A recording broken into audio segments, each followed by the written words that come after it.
الحمد للہ رب العالمین والصلاة والسلام علی سید المرسلین اما بعد اعوذ باللہ من الشیطان الرجیم بسم اللہ الرحمن الرحیم ان الحسنات یذہبون السیئات۔ سب تعریف اللہ رب العالمین کے لیے ہے۔ درود و سلام ہوں اللہ کے نبی محمد رسول اللہ صلی اللہ علیہ وسلم پر۔ میں نے قرآن مجید کی سورہ ہود کی ایک آیت کا ٹکڑا پڑھا ہے۔ انشاءاللہ کچھ باتیں آج ہم گناہوں سے سلگائی جانے والی آگ کے متعلق بات کریں گے۔ ایسے تو انسان کی سب سے بڑی ناکامی اس کے اپنے گناہوں کی وجہ سے جنت سے محروم کر کے جہنم میں داخل کرنا۔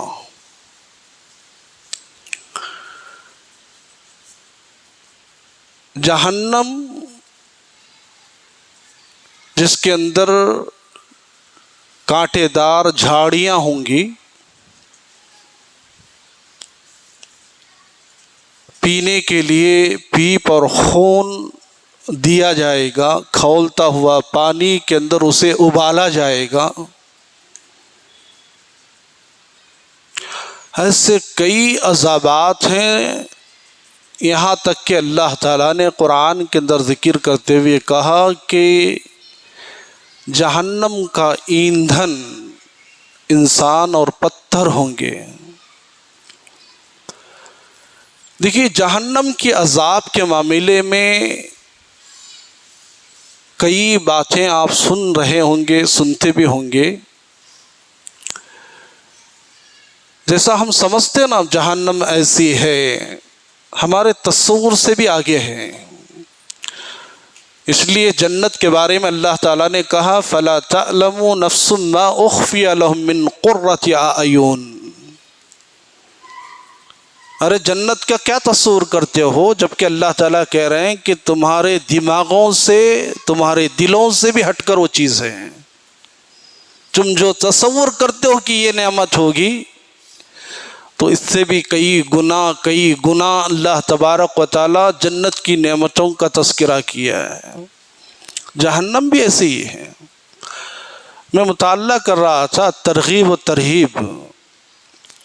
ابو ہریرہ رضی اللہ تعالیٰ عنہ فرماتے ہیں، اللہ کے نبی صلی اللہ علیہ وسلم نے فرمایا، ایک مرتبہ اللہ کے نبی خطبہ دے رہے ہیں، مسجد نبوی ہے، کہہ رہے ہیں اللہ کے نبی صلی اللہ علیہ وسلم کہ خدا نخواستہ اس مسجد کے اندر، مطلب مسجد نبوی کے اندر 1,00,000 اور 1,00,000 سے زائد انسان بیٹھے ہوں اور اس کے اندر ایک جہنمی کو لا کر بٹھا دیا جائے۔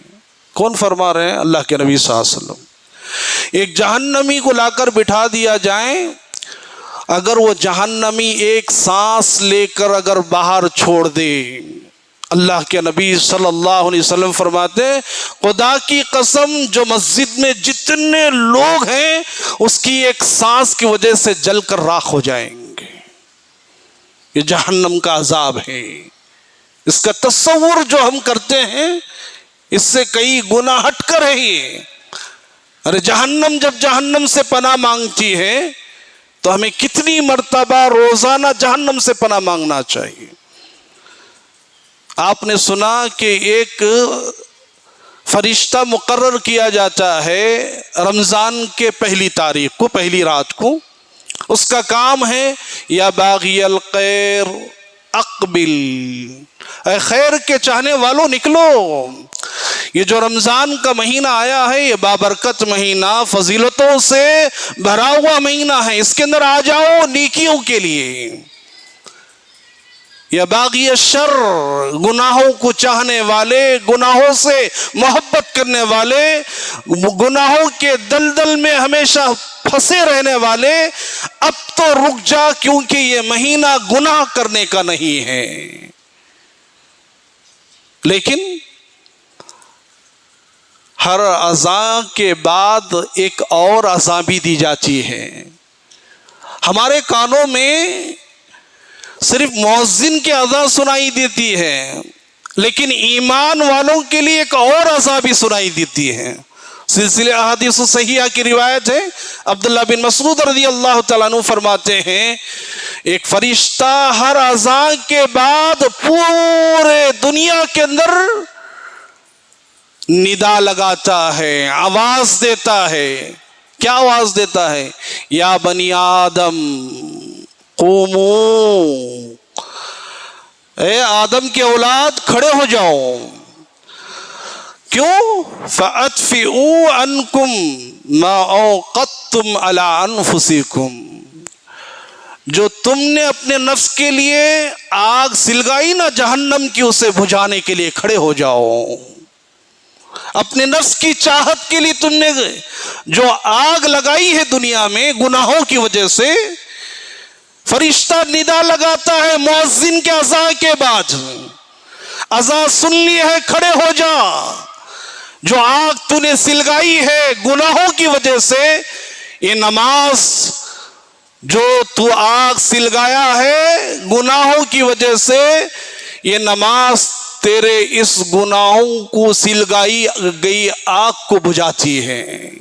اللہ کے نبی فرماتے ہیں ہر نماز میں یہ صدا لگتی ہے، اور جو کوئی اس صدا کو سن لیتا ہے، اس پکار کو سن لیتا ہے، کھڑا ہو جاتا ہے۔ اللہ کے نبی فرماتے ہیں وضو کر کے جب نماز پڑھ لیتا ہے، اللہ تبارک و تعالی اس کے گناہوں کو دھو دیتا ہے، جو آگ اس نے سلگایا تھا اسے ٹھنڈا کر دیتا ہے۔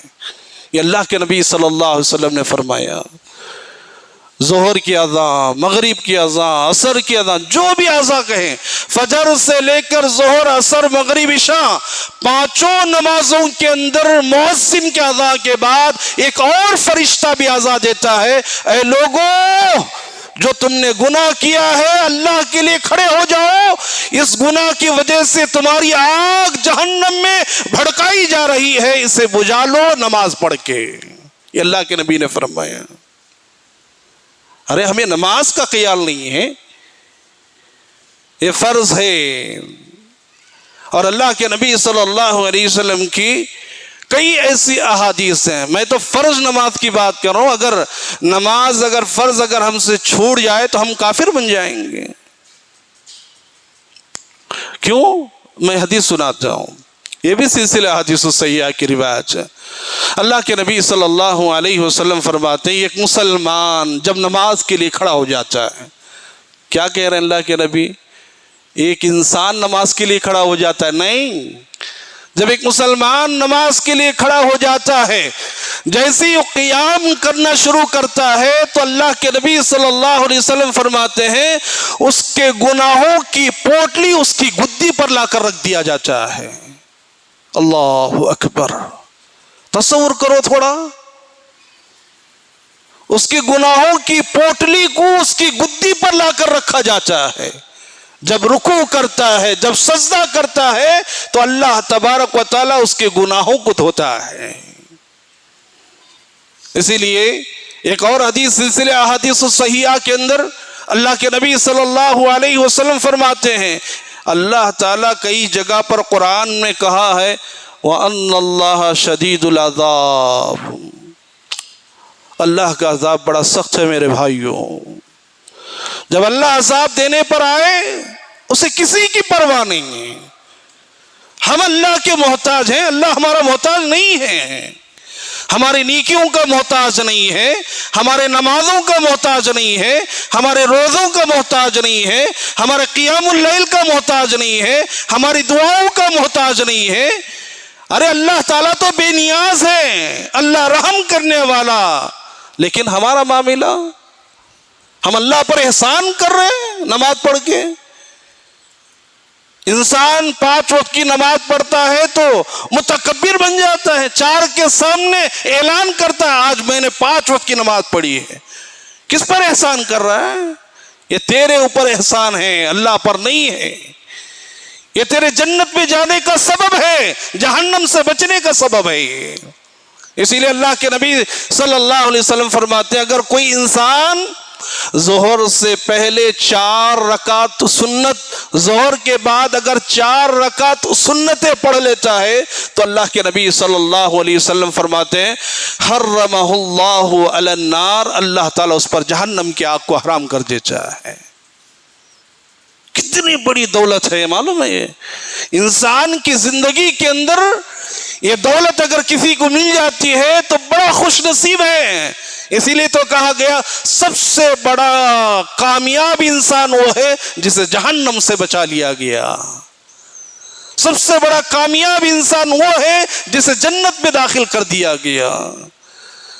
اور کتنے ایسی احادیث ہے جو اللہ کے نبی صلی اللہ علیہ وسلم نے فرمایا اگر کوئی آدمی 5 وقت کی نمازیں پڑھتا ہے، یا سمجھو ایک اور حدیث کے اندر آتا ہے کہ جو بھی آدمی اللہ کے لیے نماز پڑھتا ہے تو یہ نماز اسے جنت میں لے کر جاتی ہے۔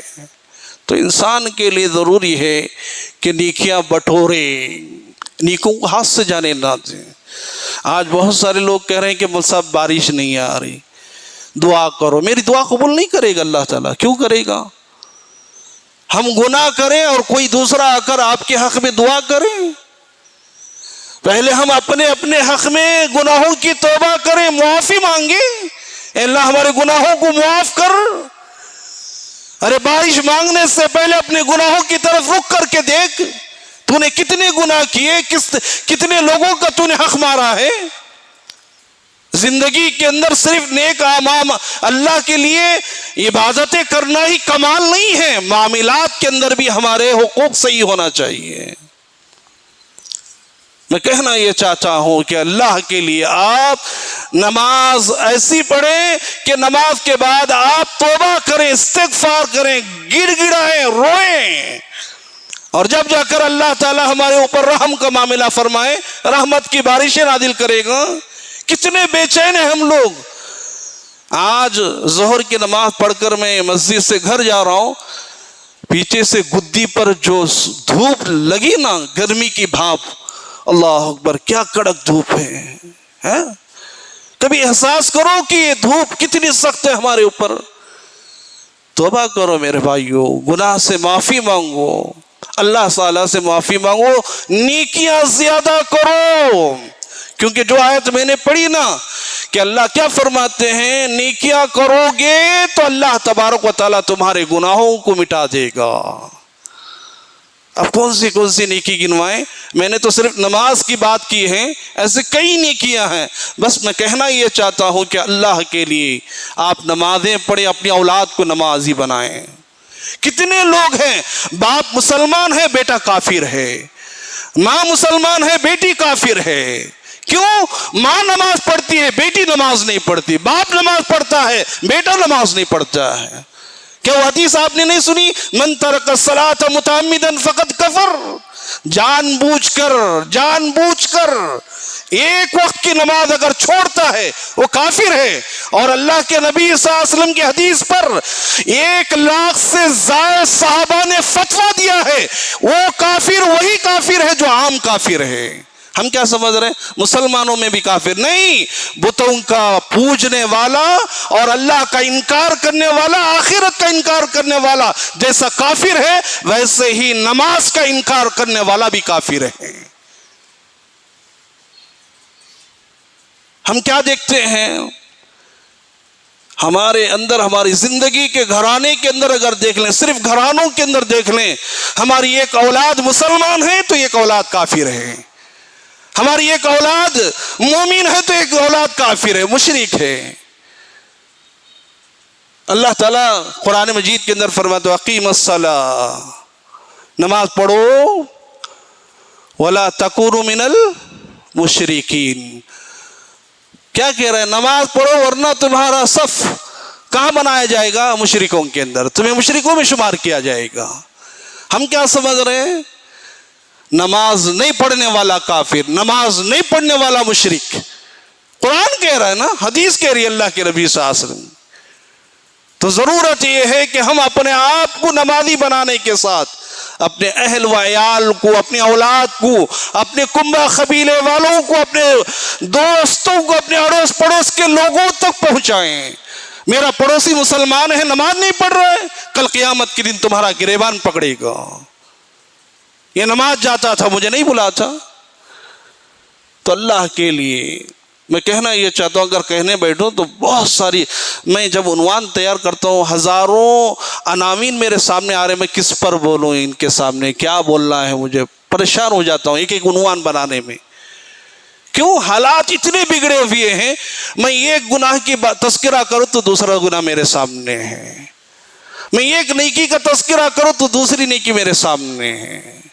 ضرورت یہ ہے کہ ہم پکے مسلمان بنے، سچے مسلمان بنے، ایسے مسلمان بنے کہ ہماری مسلمانیت کی گواہی ہمارے مرنے کے بعد 4 مسلمان دیں۔ انشاءاللہ میں کل صبح کا درس، یہ 4 جو مسلمان گواہ دیں گے نا، آج صبح کا درس بھی میرے اسی پر چلا کہ ہماری گواہی لی جائے گی قیامت کے دن، اور ہمارے مرنے کے دن جو گواہی دے گا اس گواہی پر اللہ کسی کو جنتی بنائے گا اور کسی کو جہنمی بنائے گا۔ اور سے باتیں سن رہے ہیں تو عمل کی بھی کوشش کریں۔ اللہ سے ہم دعا کرتے ہیں کہ اللہ تعالیٰ ہمیں نیک اعمال کی توفیق عطا فرمائے، اللہ ہمارے گناہوں کو معاف فرمائے، اللہ ہماری نمازوں کو قبول فرمائے، اللہ ہمارے خطاؤں پر پانی پھیر دے، اللہ تعالیٰ ہم پر رحمتوں کی بارشیں نازل فرما، اللہ ہمارے روزوں کو قبول فرما، اللہ ہماری توبہ کو قبول فرما، اللہ ہماری عبادتوں کو قبول فرما، آمین۔ سبحان ربک رب العزت عما یصفون وسلام علی المرسلین والحمد للہ رب العالمین، السلام علیکم ورحمۃ اللہ وبرکاتہ۔